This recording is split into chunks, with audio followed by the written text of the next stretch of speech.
La parole est d'abord à Madame Geneviève Garrigos pour présenter le vœu numéro 82 déposé par le groupe Paris en commun. Monsieur le maire, mes chers collègues, la longue suite de confinements et déconfinements, couvre-feu et restrictions que nous connaissons depuis 1 an pèse sur nous tous et toutes comme une longue nuit sociale. Et dans cette nuit, la principale aurore, incertaine, qui nous fait tenir est la promesse d'une vaccination.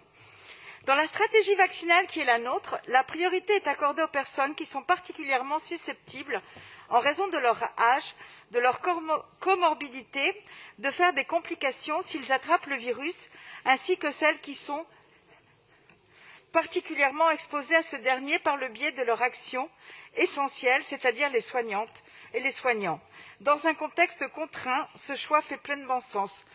Cependant, il est une catégorie de la population qui, par définition, ne peut s'isoler correctement de la transmission et dont l'état de santé est bien plus mauvais que la population générale, comme en atteste son espérance de vie amputée de plus de 30 ans.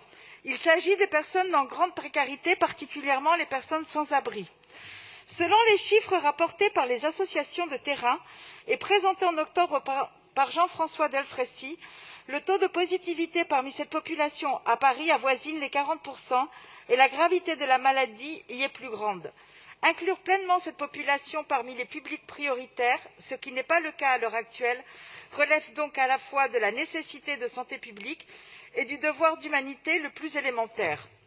Le vœu que j'ai l'honneur de vous présenter, qui s'inspire d'une initiative du 12e arrondissement et vient compléter, renforcer un vœu présenté par Nour Durand-Rocher du groupe GEP au précédent Conseil, propose d'associer la voix de la ville de Paris à celle des associations œuvrant dans ce champ pour demander que le critère de pauvreté soit pris en compte dans la stratégie vaccinale.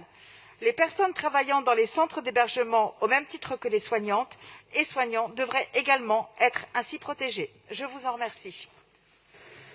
Merci.